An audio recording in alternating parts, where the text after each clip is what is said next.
Anyway, a very warm welcome, first of all, from myself, Monica Bohm-Duchin, who, as some of you will know, is the sort of founding director of a project called Insiders Outsiders, which was a year-long nationwide face-to-face festival that took place from early 2019 to 2020, paying tribute and looking in a more sort of nuanced and detailed way at the tremendously rich, pervasive, diverse contribution of those who found sanctuary here from Nazi Europe to this country's culture. And as Jane will know, we've been spreading the net geographically as well. We had a wonderful online conference just a few days ago about the Australian experience. Anyway, it's an ongoing project, really a kind of blessing in disguise, as it proved with COVID. We were in a sense forced to, yes, it was the obvious thing to go online. And again, as many of you will be aware, we have an ongoing program of online events. This particular event forms part of a series specifically marking the 80th anniversary of that morally murky but very, very fascinating wartime internment episode, where in 1940, the British government saw fit to intern so-called enemy aliens, mostly but not exclusively, on the Isle of Man, although that will be a part of our focus today. We've had a few events already. They will be uploaded to the Insiders Outsiders YouTube channel, and I will mention just now, while I think about it, that we have another event at 8 o'clock, which actually I deliberately put in tandem with this one, looking at another kind of cultural impresario in the internment situation, namely Klaus Hinrichsen. So if you're interested in following this topic through and you haven't yet signed up for the 8 o'clock event, please do so. And then next week we have 2 other events, but I'll say more about that at the very end. A few practicalities, as I said, everybody's muted and indeed invisible, which is good for our purposes at the moment. As ever, please type in any questions, comments you might like to share into the chat. And there will, of course, be time for a Q&A afterwards. Very good. I should also say, actually, before I forget, I'm just noticing Aviva Dauch, my colleague here, that this particular series is being organized by Insiders Outsiders in tandem with Jewish Renaissance magazine. And if you're not familiar with that magazine, it's a very lively and wide-ranging and super tolerant kind of exploration of what Jewish culture might mean in the present day. So do check that out. Very good. So without further ado, I would like to introduce our speakers. Just change the setting there. Fine, starting with Jane England, who is going to be, I suppose, the main speaker in the sense that she will set this wonderfully larger than life, colourful figure, Jack Bilbo, in a broader context, tell us about his life.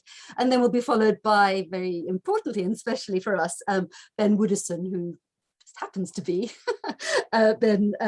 Jack Bilbo's grandson. So we'll hear more from him later. Let me start by introducing Jane. As some of you may know, she's a well-known curator and art historian, director of England & Co., a well-established gallery here in London. She studied art history, first of all, at Melbourne University in Australia, and she was just telling me a lovely anecdote as to where and how in Melbourne she first encountered Bilbo, so I'll leave it to her to say more about that later. And she moved to Europe in the 1970s, practicing as a photographer before founding England & Co. in 1987. I hope you won't mind, Jane, if I call it, it's a quirky in the best sort of sense. I mean, a lot of galleries are far too conventional. It has a lovely and I think well-deserved reputation for not doing the obvious, I think one might say, an independent identity for sure. And perhaps I'll leave it at that for the moment. And yes, maybe I'll introduce Ben perhaps sort of after Jane's had her say. So what we're going to do now, Jane, I'm going to screen share straight away if you'd like me to, yes? Yes, absolutely, thank you. Let me just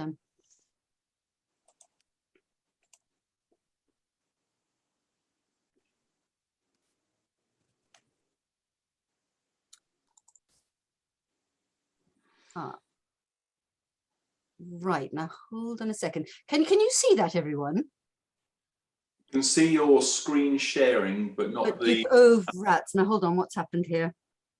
Oh, we had this problem, didn't we, last time? Right, so you can't see my images. No, okay, let's try again. I am going to not panic. You've downloaded them, haven't you? Yeah, no, hold on. I don't know why that's not working. Let's just hold on. Let's try again.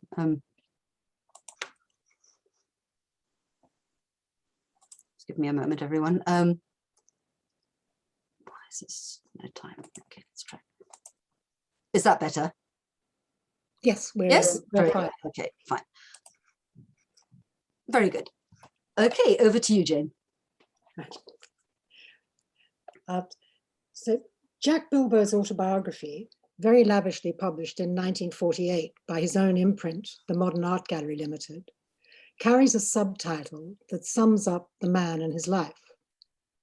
Jack Bilbo by Jack Bilbo, the first 40 years of the complete and intimate life story of an artist, author, sculptor, art dealer, philosopher, psychologist, traveler, and a modernist fighter for humanity. Born Hugo Baruch in Berlin on the 13th of April, 1907, we could go to the slide. There's one rather wonderful one of Bilbo as a baby with his mother. Bilbo adopted the name Jack Bilbo in 1933, the year he escaped Nazi Germany after being briefly arrested for anti-fascist activities and moved to Spain via France. The name Jack was evidently taken from Jack London, whose writings he admired. Bilbo's father, Bruno Baruch, was German. His mother, Daisy, was German-British, and the family had a successful theatrical outfitters business in Berlin, Baruch & Co. This firm was confiscated by the Nazis, leading to the suicide of Bilbo's father, who had briefly joined him in Spain. His mother died later after being subjected to medical experimentation in a German institution, but the circumstances are unclear. We're not sure if it was an asylum or a concentration camp. That's still being researched.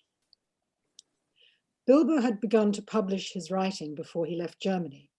2 of his novels, and they were fiction, although he went along with the implication that all these adventures were actually autobiographical.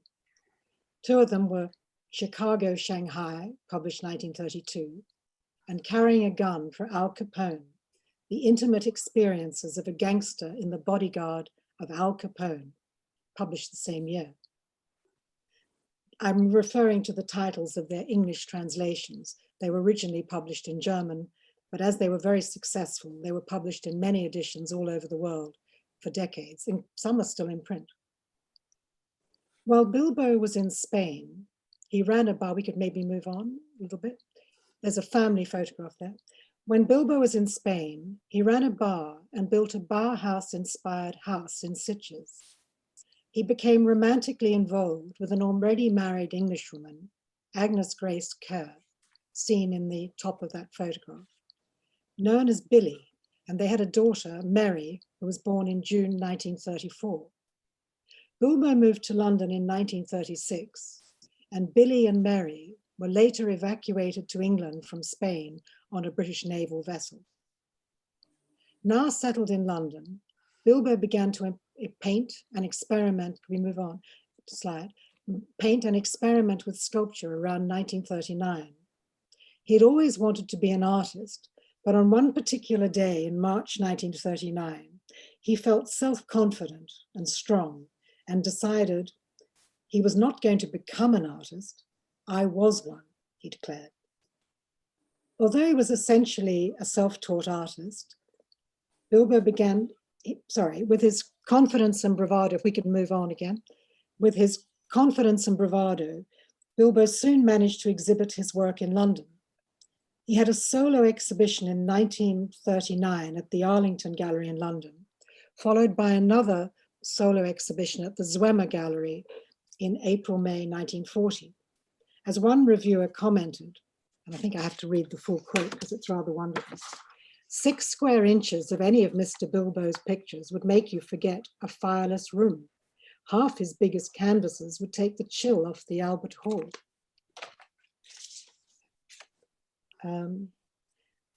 The Arlington Gallery exhibition was commercially very successful, but the Zwemer exhibition, which followed, was less so. This was caused mainly by Bilbo being arrested and interned the week before the exhibition opened. By mid-May 1940, after brief intervals in transit camps, Bilbo was in the internment camp at Onchan on the Isle of Man, alongside other German and Austrian refugees and so-called enemy aliens. At Onchan, we could move on, Bilbo was soon producing paintings using the blackout paper provided for the windows instead of his usual canvas or board. He organized what was known as the Popular University, which was set up, in his words, to help the young and old boys to learn something more. And he was involved in the camp cafe. With so many talents interned alongside Bilbo, the camp internees held concerts and readings and cabarets, we could keep moving the slides, arranged dinners and talks, and exhibited artworks. And there's one more of the blackout paintings. And then we move to a menu from one of the dinners in the camp. And the next slide shows the back where some of his fellow internees have, one of them's done a drawing of Bilbo with his constant pipe, and there's various names of artists and friends of his from the camp. Exhibitions at Onchan Internment Camp included the Interned Artists Exhibition held in Bilbo's cabin from the 26th to the 30th of August 1940, where he included some of his own oil on blackout paper paintings. And there was another art and Christmas card exhibition held in October, November 1940, again at his cabin at the camp. Bilbo was not interned for long. He managed to sign up for the Pioneer Corps after a few months and receive an early release from internment in November. He was not in the Pioneer Corps for very long either, as ill health led him to resign in April 1941. There's a rather wonderful drawing of him by his friend Cosman, the next slide, where someone's drawn him as the brief pioneer. Bilbo had met his future wife, Anna Elizabeth Bowie, known as Oo, when she visited a soon-to-be ex-boyfriend who was also interned with Bilbo. Oo and Bilbo later married in 1945 and were to remain together for the rest of his life. She supported him with total loyalty in all his ventures, becoming his editor, typist, cleaning lady, cook, interpreter, and also became very close to his daughter, Mary, who came to regard her as another mother. Soon after his release, Bilbo founded the Modern Art Gallery. We can maybe move on. This is one of his paintings called The Theatre of Life. And this is him soon after we can leave it on the painting for the moment. Sorry. So, soon after his release, Bilbo founded the Modern Art Gallery, opening its first premises in Baker Street before later moving to Charles II Street off the Haymarket. This painting is known as the Theatre of Life, and we're not sure whether it's the women in his life, his family, or whether it includes a girlfriend or two. No one is completely sure. So this painting was painted just as the gallery opened. So we can move on now. The next slide shows they moved from Baker Street, and this is them setting off to Charles II Street. And this is drawn by his friend Hugo Dackinger. So that's Oo pushing the little trolley and Bilbo marching behind with other artists carrying things. So if we move to the next slide. So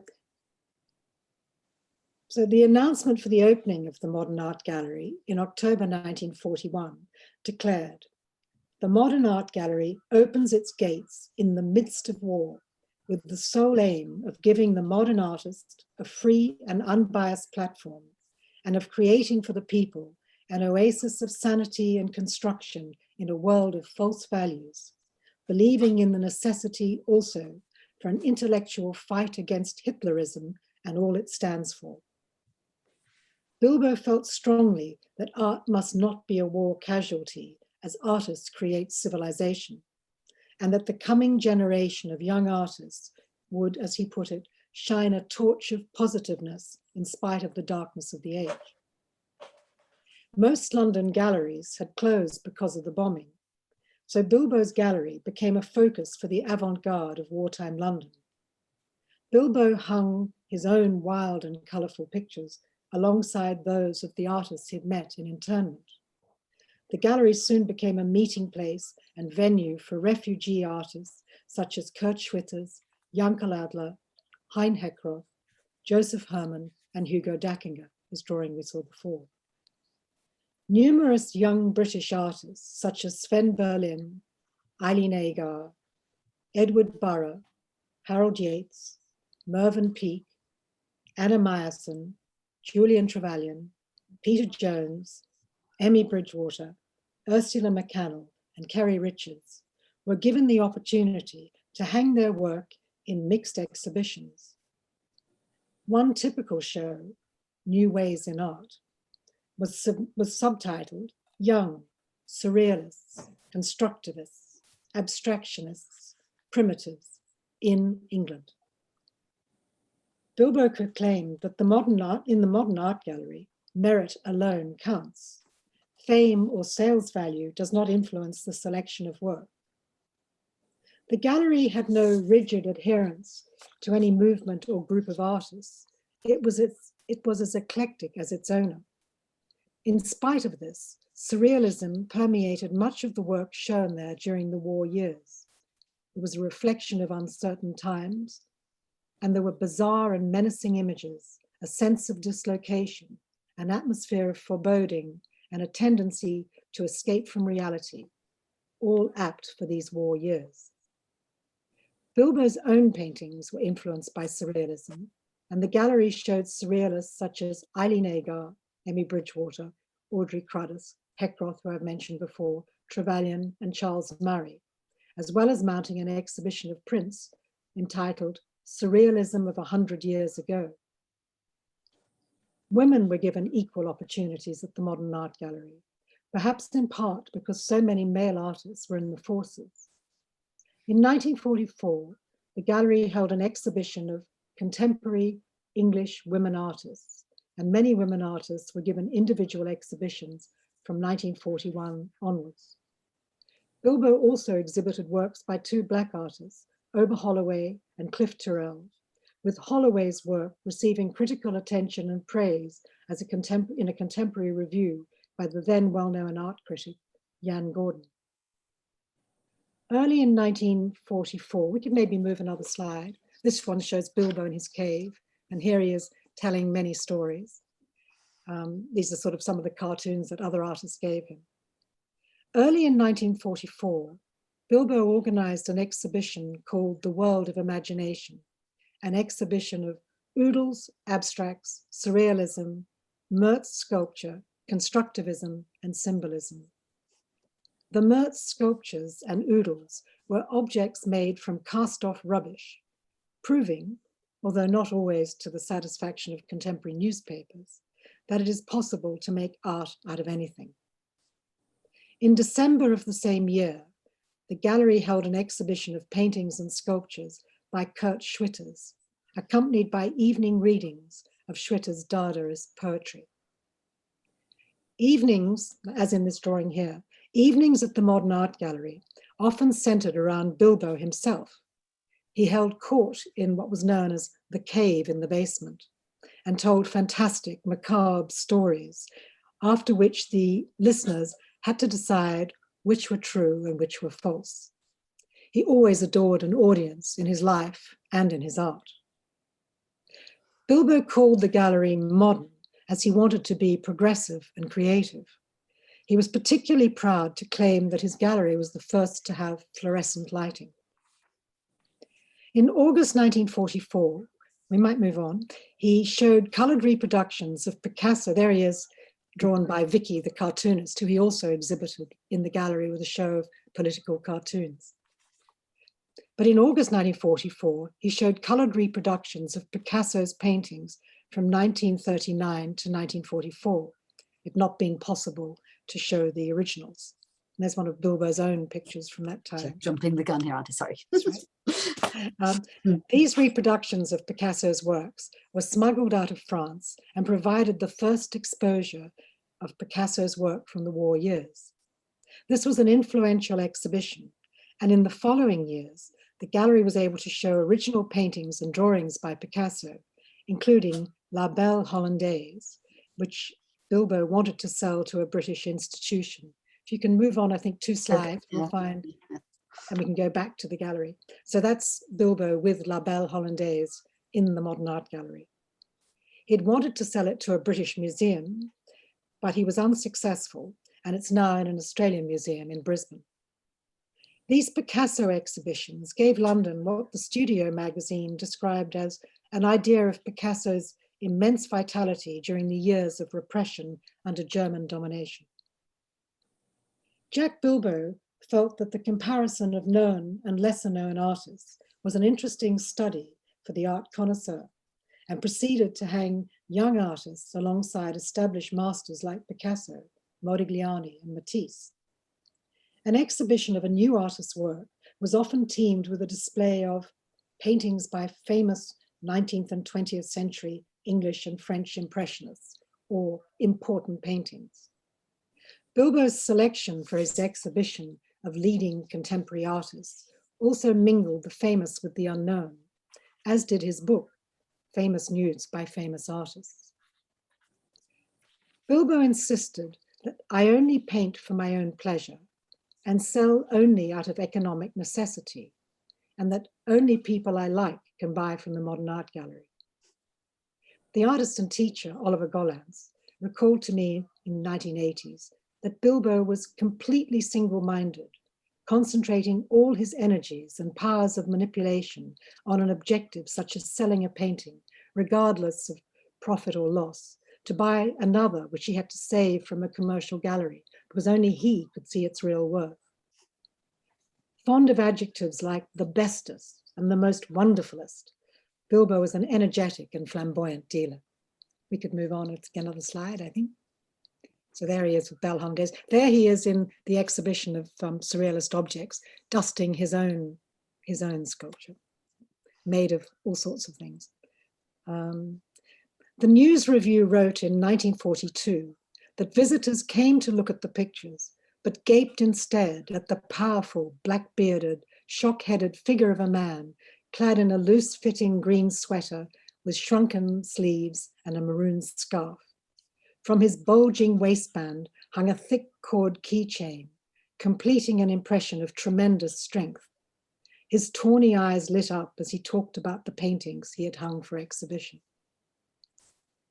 Visitors to the gallery included many celebrities and well-known figures of the day, among them Peter Ustinov, H.G. Wells, J.B. Priestley, Sir Alfred Munnings, unexpectedly really, Chapman Pincher, James Mason, Rex Harrison, Richard Attenborough, Douglas Cooper, Vivian Leigh, Gustav Kahnweiler, Herbert Reed, and the Duke of Bedford. The gallery visitors' books provide a fascinating roll call of names. I'd now like to read some of the memories written down by O.O. Bilbo, which capture the atmosphere of the Modern Art Gallery. So these are in O.O.'s words, and Monica, you can move on if you want. There's Bilbo and O.O. getting married in January 1945 to ensure his safety in Britain. In 1941, not long after Jack was invalided out of the British Army, we started living together. Jack wanted a gallery to show real modern art. So in spite of the Blitz, we found and moved to premises on the first floor at 12 Baker Street. It consisted of 2 exhibition rooms and a tiny room at the back where we slept and ate. I was working at the Swedish legation and used to come home in my lunch hour. Most days I would find the little room full of people whom Jack had invited to lunch.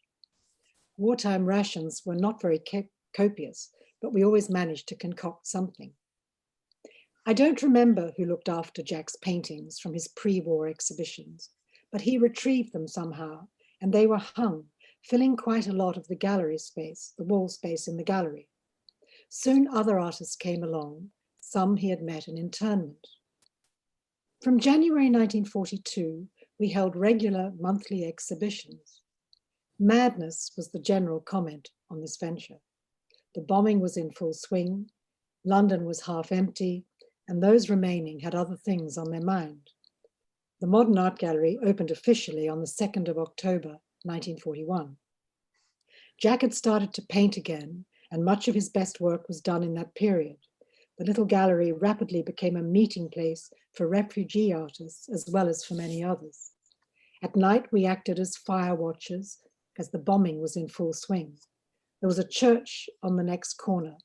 This part of Baker Street is all gone now and replaced with sort of huge office blocks. And the crypt was used as an air raid shelter. One evening, the vicar asked us to come down and entertain the shelterers who were getting rather depressed. We went down wearing our tin hats, forgetting that Jack had adorned them with paintings in brilliant white of nude ladies and gentlemen. No more entertainment was needed, as the whole assembly fell into uncontrolled laughter. We had trouble renewing our lease on Baker Street, and as the bombing was still on and many people were leaving London, the estate agents told Jack, "Take your choice of premises."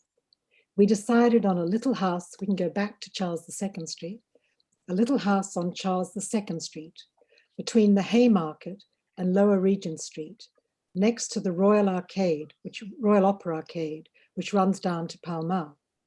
It was a tiny house with a basement and 3 floors. The ground and first floor were used as the gallery.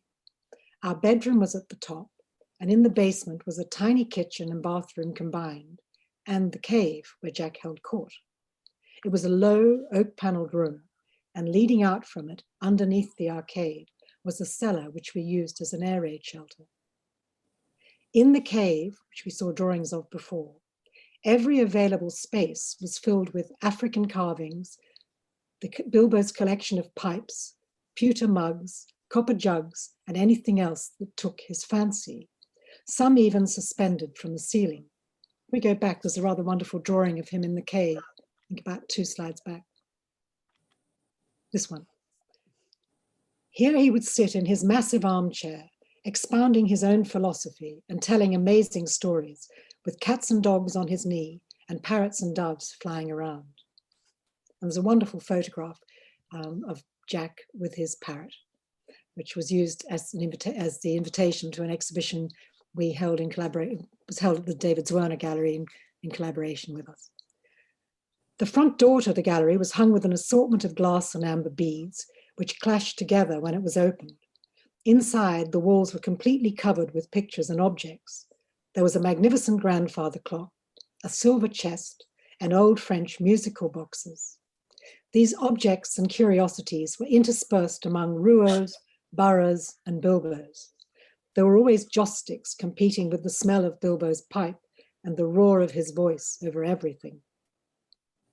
Visitors were always at the gallery, looking at the pictures, sometimes buying, drawn there by Bilbo's fantastic personality. Anyone whom he found particularly interesting or appealing was invited to the cave. Throughout the war, I was always able to produce either a cup of tea or coffee for the hundreds of visitors. Whenever the last tea leaf or coffee bean was finished, someone would always walk in with a cup of tea or something. There was always something to offer. The gallery became a home from home for refugee artists, as well as for young English painters and people in the forces. Many came when the pubs closed at night, and as Jack loved to play poker, there were often all-night sessions. Life at 24 Charles II Street, was hectic and exciting. Jack was, of course, the main attraction, not only to budding artists whom he championed and encouraged, and to uprooted refugees finding compatriots and kindred spirits, but also to people in other walks of life. I had given up my job as work in the gallery took all my time. We did have various assistants, Alan Phillips, Harry Barnes, and my favorite, Luke, an Indian. In 1945, as the threat of a German invasion seemed imminent, we decided to get married as a possible safeguard for Jack. Can we move on maybe to a little bit further?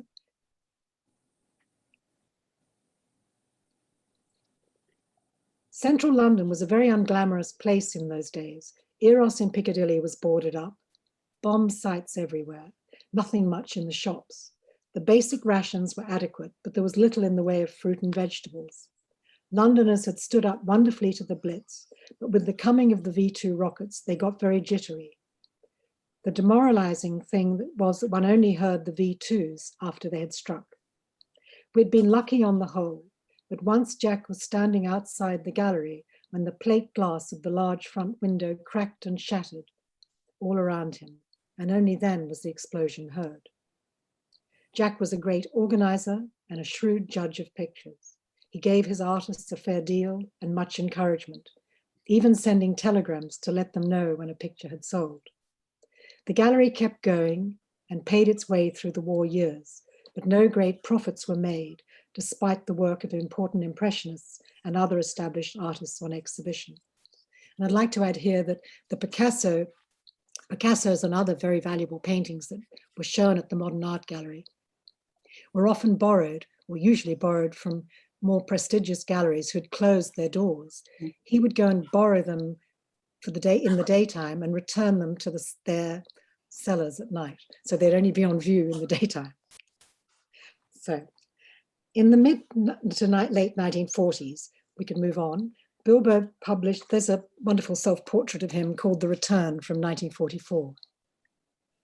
In the mid to late 1940s, Bilbo published several books under his gallery imprint.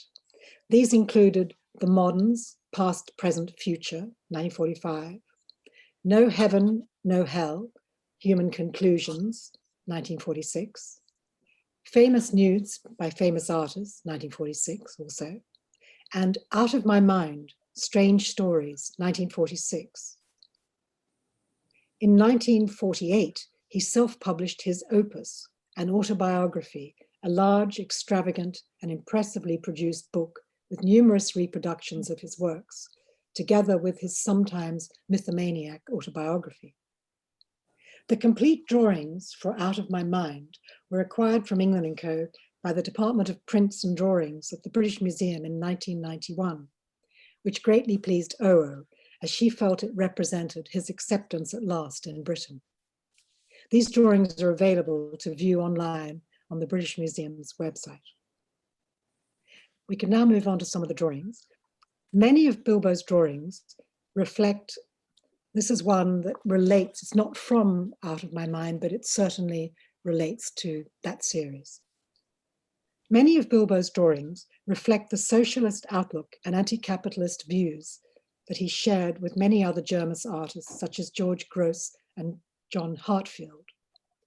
Bilbo's satiric drawings with their ironic captions convey his deeply felt political ideas. We could maybe scroll through some of these now.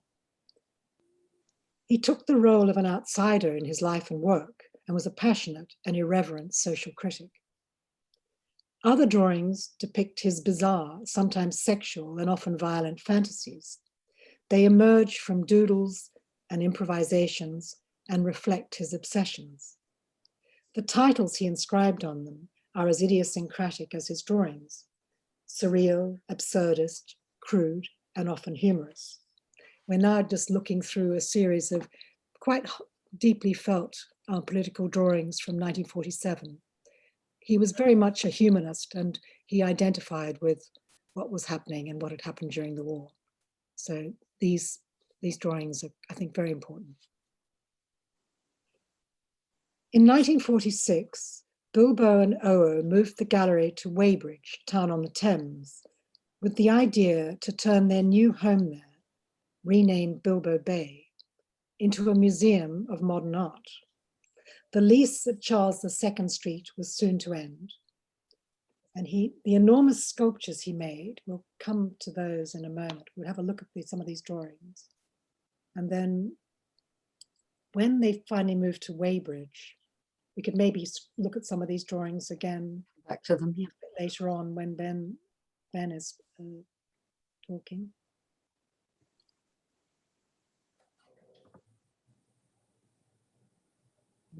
I love this drawing of Bilbo.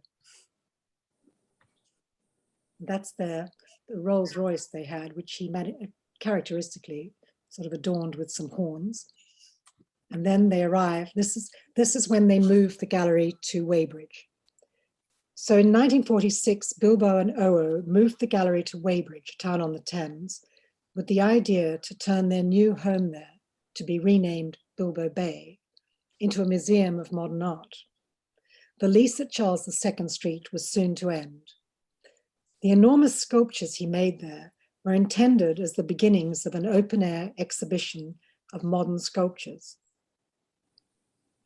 He failed in an attempt to move them to central London for an exhibition he wanted to title, in possibly apocryphal, but typically Bilbo publicity-attuned style, and very politically incorrect, Tits Over London. In 1947, British Pathé filmed Bilbo again. They had previously filmed the Modern Art Gallery during an exhibition of surrealist works, with John Parsons interviewing Bilbo amid these gigantic sculptures. We could look at the next one, which is the famous one. And this footage can be seen on the Pathé site, and it's free to view. After the war, Bilbo had applied a number of times to be naturalized as a British national, but his requests were declined. He was hurt and affronted and decided to leave England. After Bilbo, if we stroll on, you'll see them on their barge. They leave on their boat to Braavhondrik. They set off in 1949 on their boat to Braavhondrik. Their former neighbors in Weybridge then decided to have his cement figures destroyed, and they had to use dynamite. It's a shame. There'd now be a sort of outsider site, I think. Owo and Jack sailed across the channel and along French canals until they reached the south of France, settling for a time at Sanary-sur-Mer and Cannes. Bilbo began painting again with renewed vigor and confidence, and he and Owo made their main living running a cafe. You keep scrolling, there's another couple of, I love this painting of the card players done at Zanary, because he was a great gambler. And I think Ben has a wonderful story that he's going to tell us on that, along those lines. And then there's another painting, which I think is interesting because it's in a sense referring to his Jewish heritage. So after he was finally reinstated as a German citizen in 1946, Bilbo returned to live in his native Berlin in 1957 with Owo. He ran a pub, Captain Bilbo's Hafenspelunk, and continued to paint and exhibit, with his works now predominantly on paper, using colourful inks, often macabre or quite sexual in subject. He also regularly produced humorous and political cartoon drawings, which were published in newspapers and magazines. Bilbo also continued to exhibit and champion the work of other artists.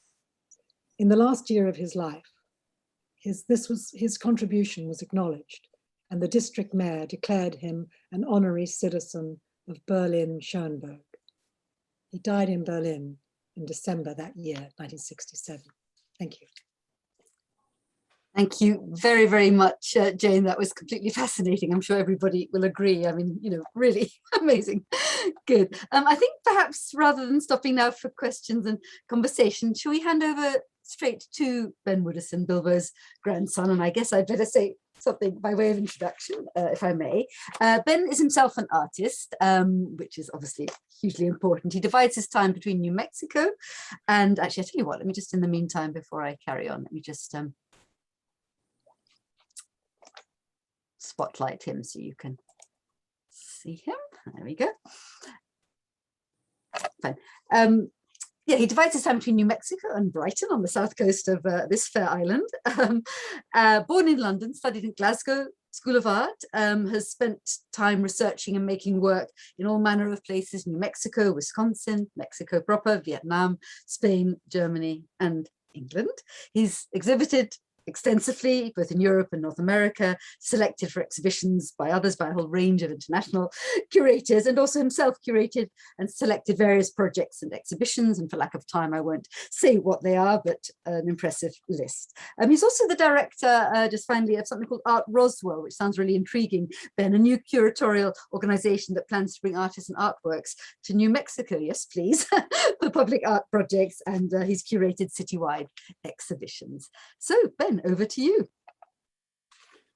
Thank you, Monica, and thank you, Jane. Every time we talk, or every time I hear you talk, I learn more about my family, which is a kind of strange way around, but I really appreciate it. Yeah, Art Roswell, like many things, Art Roswell is sort of paused because of what's happened over the last little while, but you know, life will go back to normal. I think we'll all hopefully we'll have an interesting time in the future. I'm going to do this in a very different way. Jane's historical knowledge is far greater than mine.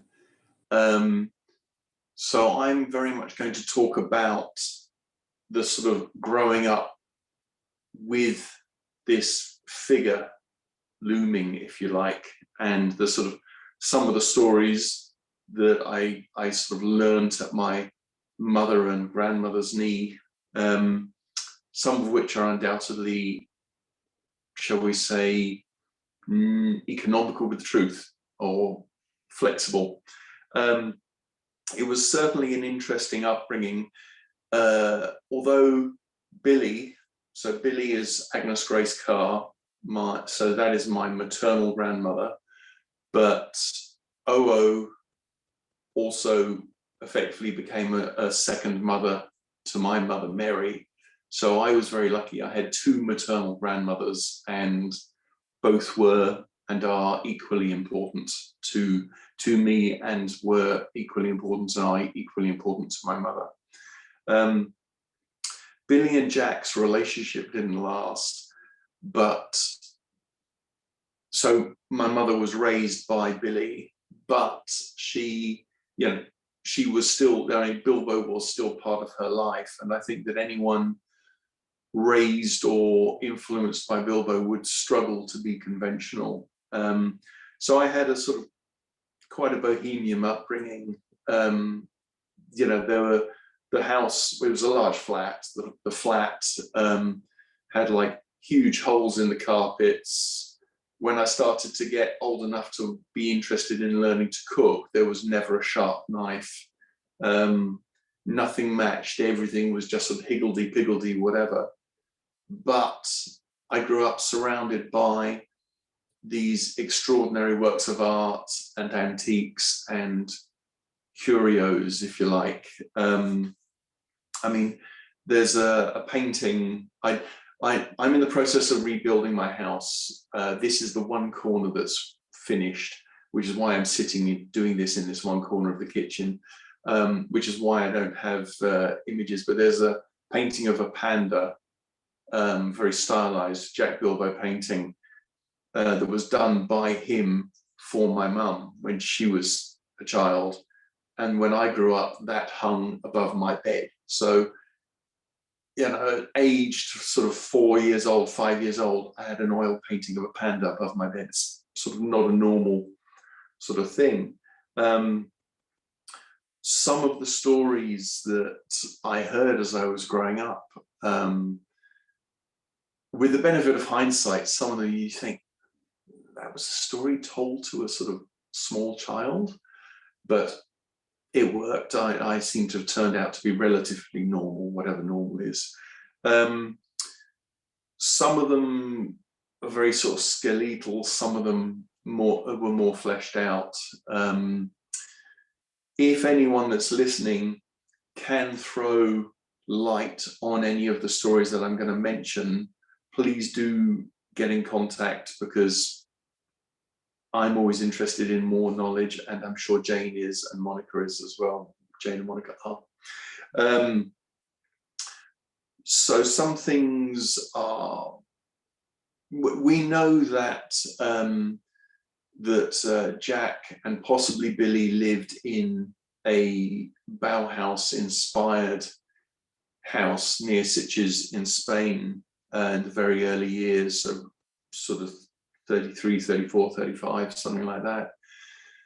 I was told that they commissioned the house and it was a Bauhaus architect, but if that's in the archive, we have yet to find it. Research, as Jane referred to earlier, is ongoing.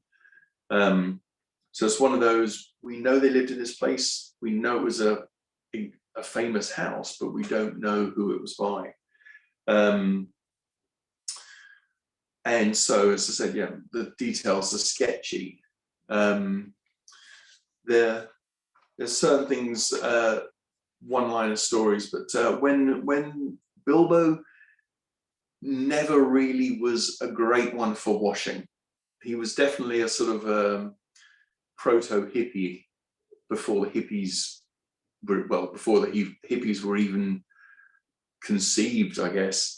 When he was in Onchan, at one point, he and his friends got him to stand on a table and roll up his trouser legs, and they charged the fellow internees to come and see how dirty his legs were, because they could not believe that a human male could be that dirty. Great influence. The fast forward to London, Bilbo was courting Oo. Oo was a very, very wonderful, kind, loving, generous, and tolerant person. And Bilbo just hung around, basically pestered her, stalked her, is what we would now call it, hung around sort of outside her home, and basically kept saying he would die without her. Oo, bless her, once turned round to my mum and I quote, "I wasn't sure. I mean, maybe he would have died." Different times. Now we would call the police. Then she ended up marrying him, and they spent the rest of his life together. He wrote many books, as Jane referred to. One of them was quite early on. I carried a gun for Al Capone. This may or may not have been true. This was, of course, the days before the internet. Now someone would just go online. Intriguingly enough, this week, if anyone wants to look at some Al Capone artifacts, there's just been an article in the Guardian or the BBC.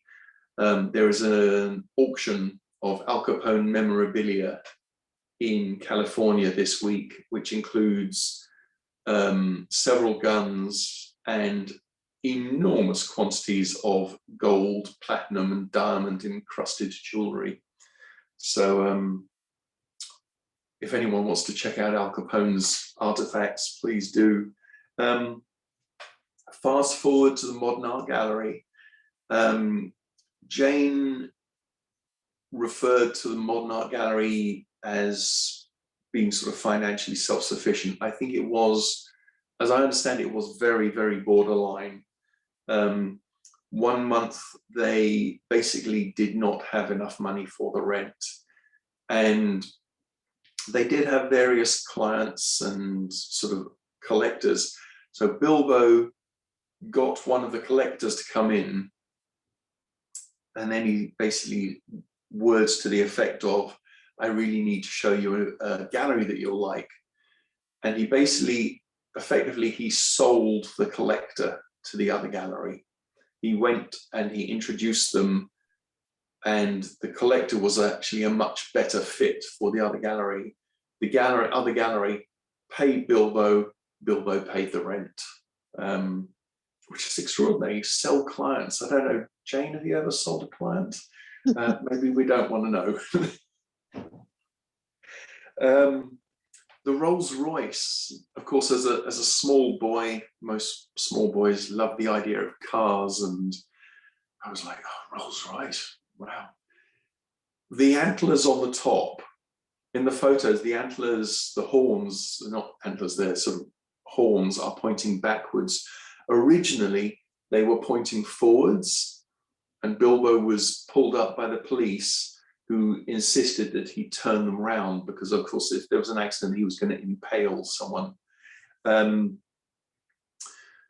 This story is possibly apocryphal, but I got it directly from my mother. So when Bilbo used to drive the Rolls Royce past Buckingham Palace, apparently the guards would salute, because they thought it had to be someone important because of the rolls and the antlers or horns or whatever. I only have my mother's word for that, but obviously, yeah. Another thing about my mum, she was not a conventional lady, but she was never into narcotics. And told me a story about trundling around Soho with Bilbo in the car as he sort of did some shopping. I question whether that would all have been legal, but food shopping and so on, and just going to these shops with the most amazing smells of food and drinks and just being absolutely like mind blown. Well, Mum suffered horrendously from travel sickness all her life, and and Bilbo had given her something for the travel sickness. She always said it was belladonna, but it seems unlikely as that is a poison, but it was more likely some form of opiate. So basically, Bilbo got my mum stoned off her tits for a shopping trip, which I kind of, interesting, you know, not the sort of thing that happens now, really.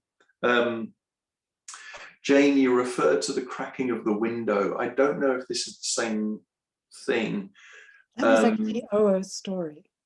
Okay, then it is the same story. They were going somewhere, as I remember the story, and I did hear this when I was very young, and I'm not very young anymore. But basically they were going somewhere. Someone, I think it was O in the story, had forgotten something.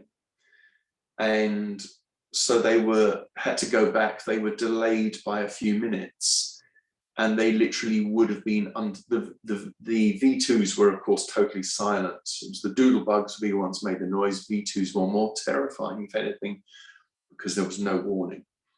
And basically they would have been exactly where the V2 landed if, say, OO had not forgotten something and had to go back for it. Jump forward a tiny bit.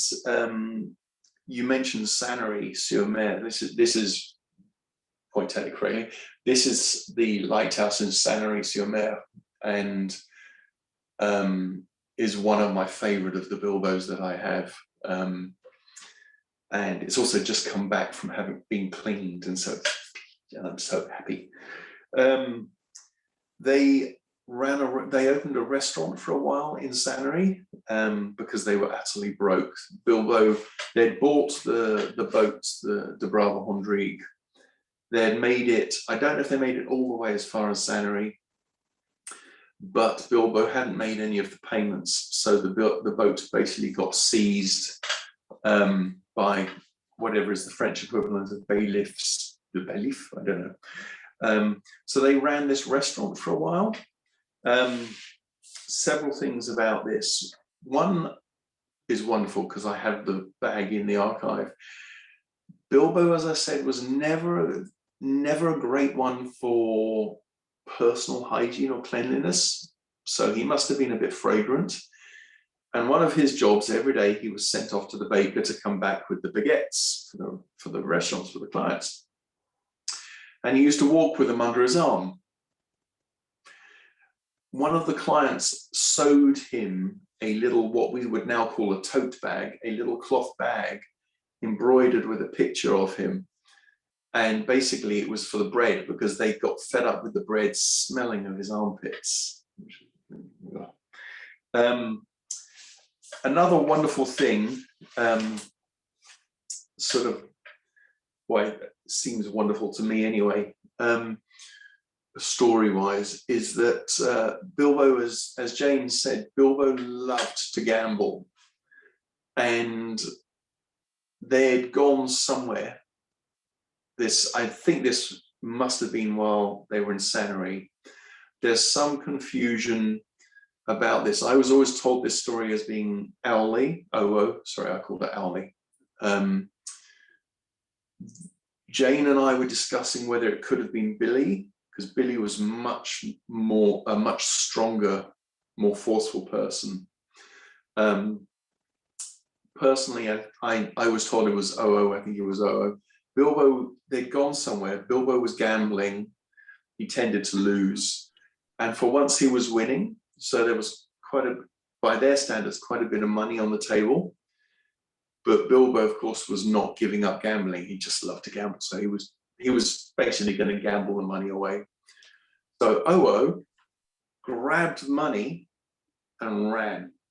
And as I was told, it jumped on the last bus, leaving Bilbo standing stranded with no money, no transport. I can't imagine, thinking about it this week and talking with Jane, I can't imagine that there was a public bus in the nighttime of rural France back then. Maybe it was, or maybe it was a lift with friends or something, but basically it's very clear. She snatched the money off the table, legged it, and left Bilbo stranded without the money to gamble, without the money to get home, without any transport. I like that. It's a good story. I think the interesting thing with all these stories, I never met Bilbo. He died when I was 2.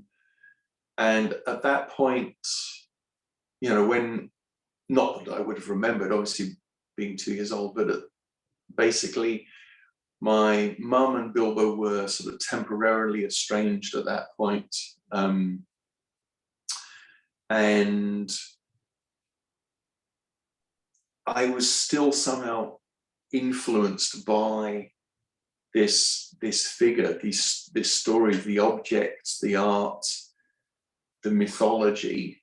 I wrote a piece for a publication a while ago where I discussed that in a way I think it was almost inevitable that I would become an artist, just being surrounded by this creativity. Mum became a jeweler and made fabulous sort of jewelry in the 70s and the 80s.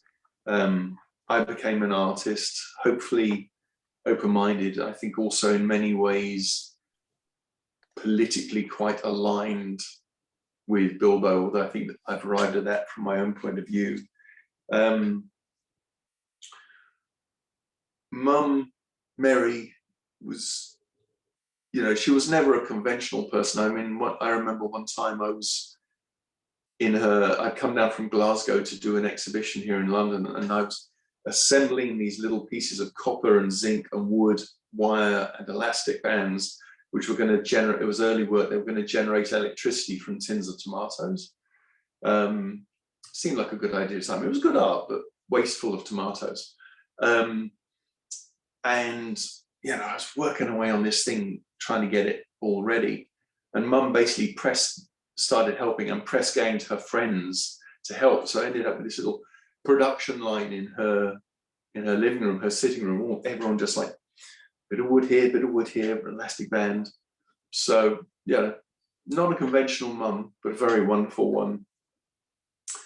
And now, if there is a God, if there is a heaven, which maybe there is, they're reunited because she passed away last January, which is a very good thing for her because she was very old and I'd been her carer, and it was her time to go. Hopefully they're laughing at us all now, going, they're trying to do this online, ha ha. And Bilbo will be going, what is online? I really do recommend that everybody checks out the Pathé footage that Jane mentioned. It's the closest I've ever got to actually meeting the individual, because at least I hear his voice. I never met him, but he, without question, had a huge impact on my life. And yeah, I hope that everyone is enjoying the difference between Jane's presentation and mine. And thank you. Monica, back to you. Lovely. Thank you so very much, Ben. As you say, very different, but equally entertaining and engaging. Thank you very much. Can I intervene and just say something? Yes, of course. Go on. At one point, I'm very glad that before Mary died, I honoured a promise I made to her, which was to do an exhibition of Ben with his grandfather. So that was an exhibition we held in Great Portland Street, and we produced a book, and it was basically Bilbo and Buddhism together. And it was a damn good exhibition, even if I do say so. And the first exhibition was 1988, which was Jack Bilbo, followed later by an exhibition I did about the Modern Art Gallery. But I'm very pleased that we did the exhibition of you both together.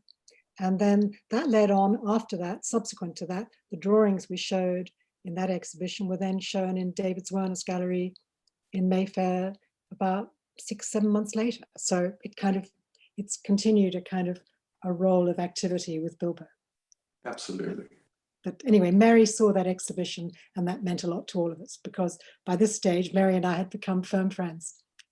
Well, on that subject, the framer I use down here for my own work, I just delivered a sequence of 3 photos of Mum and I at the opening of that exhibition. Just literally a friend took them, they're sort of like 2 seconds apart.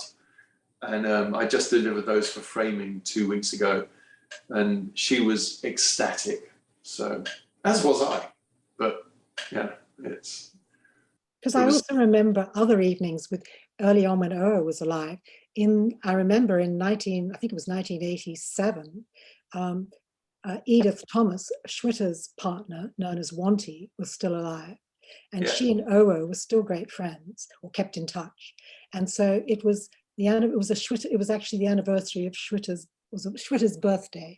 And so Mary arranged with Oa and Wanty a birthday party for Schwitters. So we all sat in your mother's flat in South Kensington, Wanty, Oa, Mary, my husband Peter and I sitting there with a cake. And it was so sweet because Oa and Wanty told the most wonderful stories of that time. And it was a really magic moment.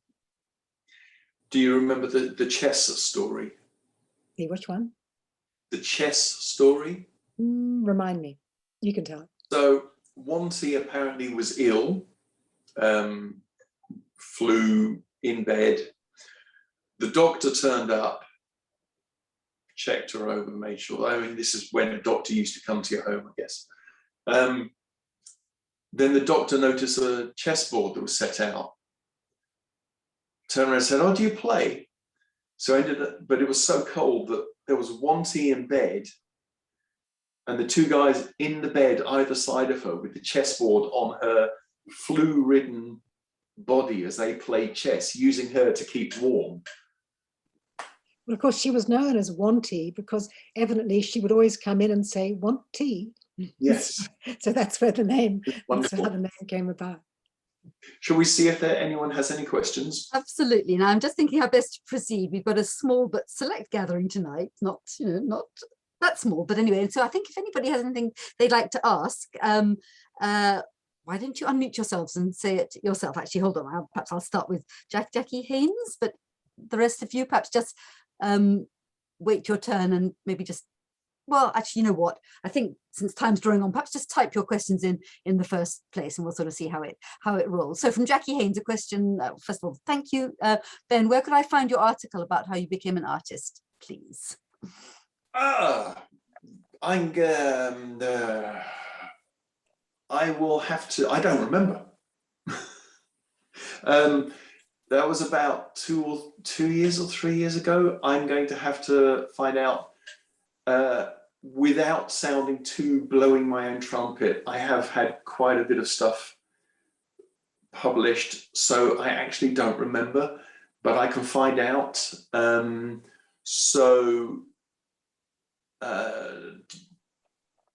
Did you say the person's name was Jackie? Yes, Jackie Haynes, I think.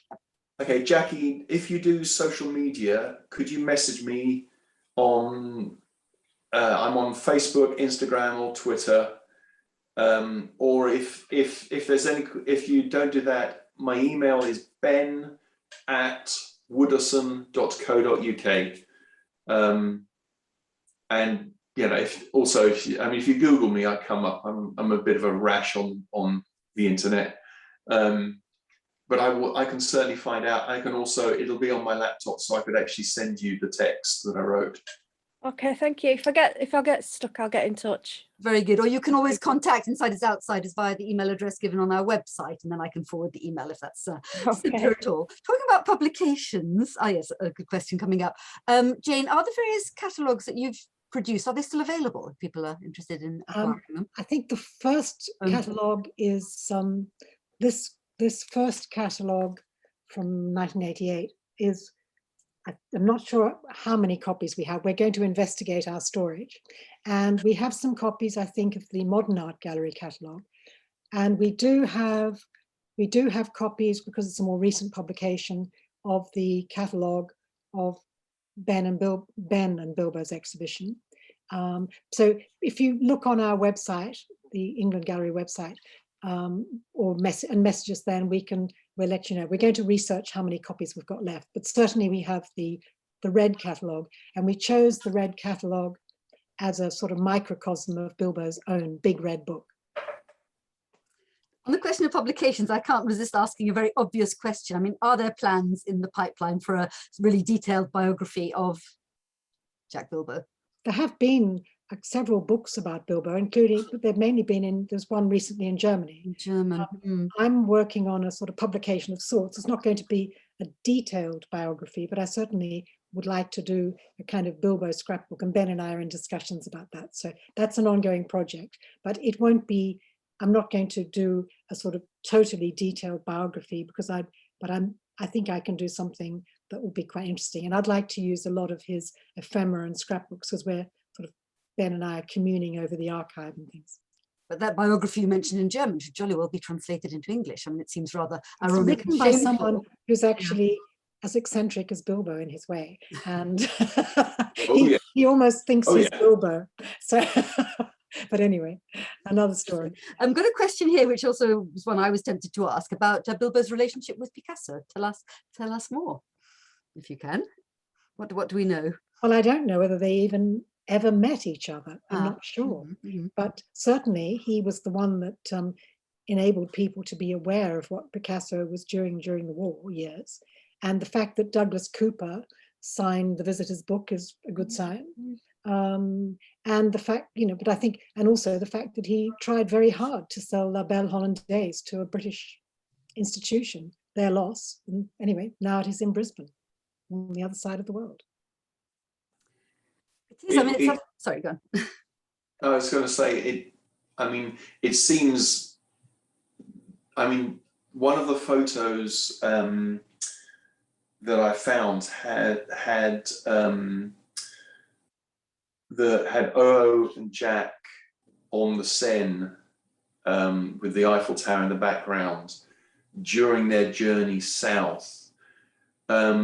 Jane, I think you mentioned when they went south, was it about 48, 49? 49 like they set off, so they would have been in Zanary by 1950.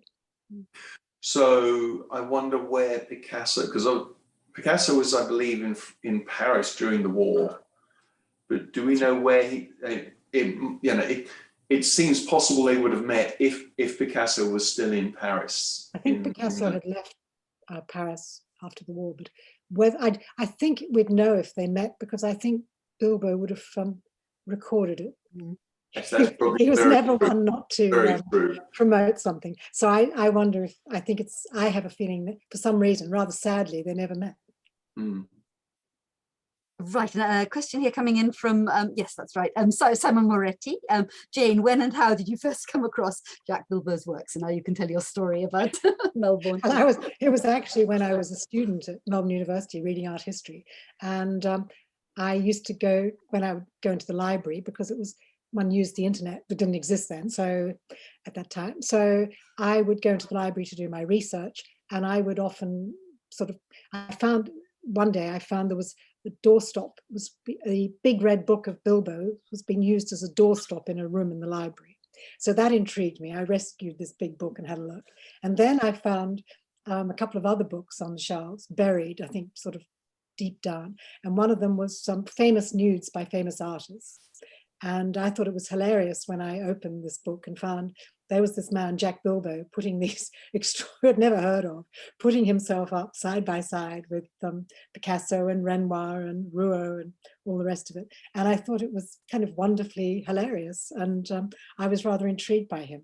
And then sort of years later, when I was in London and was thinking of opening a gallery, I decided became a sort of an occasional research project that I would try to work out what had happened to Bilbo.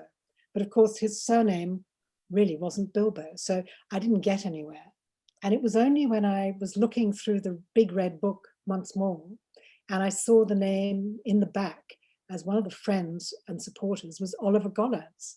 And I realized that he was lecturing at the same college as my husband. So I then approached Oliver, who then said, oh, but you must meet Mary and Owen. And so the rest is history. So that's in about 1980.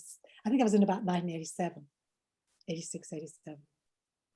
I wonder how on earth those books ended up in Melbourne. Yeah, exactly. Well, basically, the Big Red Book ended up, your grandfather sent several hundred copies, went to America.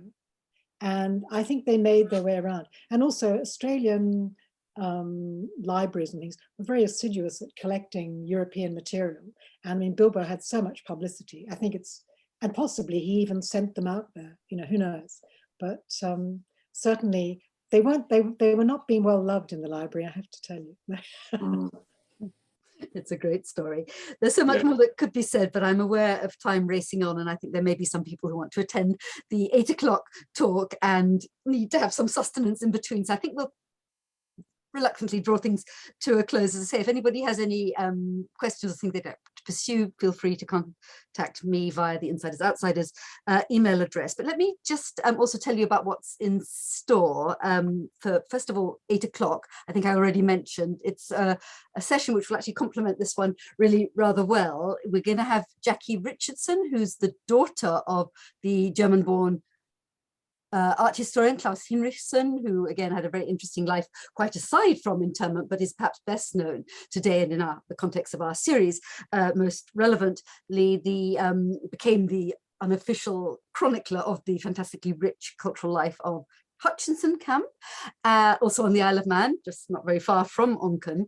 And she's going to be in conversation with Simon Parkin, who is a published journalist and author who is about to publish a beautifully titled book called The Island of Extraordinary Captives. Isn't that a nice name? Which actually will focus not exclusively, but primarily on Hutchinson, and indeed is dedicated to Klaus Hinrichsen's, Jackie's father. So that's something to look forward to. As I say, if you haven't signed up, if you've got the energy and stamina, please, we'd be happy to see you shortly at 8 o'clock online. And then next week, again, Connections. The first event is actually going to be a kind of dual presentation by Ines Newman, who is the granddaughter of a former internee, an engineer, not an artist on that occasion, but his encounter and indeed ensuing friendship with an artist who's been mentioned today, namely Hugo Dachinger. So, you know, interesting connections there. And then the second event at 8 o'clock next week is going to be about music behind barbed wire, the very, very rich musical life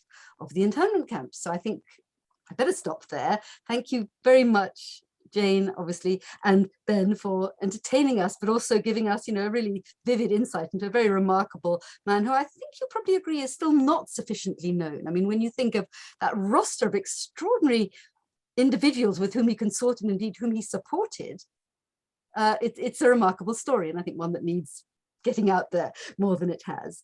Anyway, so we have recorded this event, and it will be uploaded fairly soon, thanks to my lovely colleague Rachel, onto the Insiders Outsiders YouTube channel, which I think you might also, if you haven't yet kind of rummaged on that channel, have a look and see there are many other recorded events from the past 18 months or so, which may well be of interest to people with us today. So I think enough for one day, as they say. Thank you, everybody, for being here, and I hope to see you again. Thank you, Jane. Thank you, Ben. Once again, that was wonderful. Good night. Thank you, Monica. Thank you, everybody. Pleasure.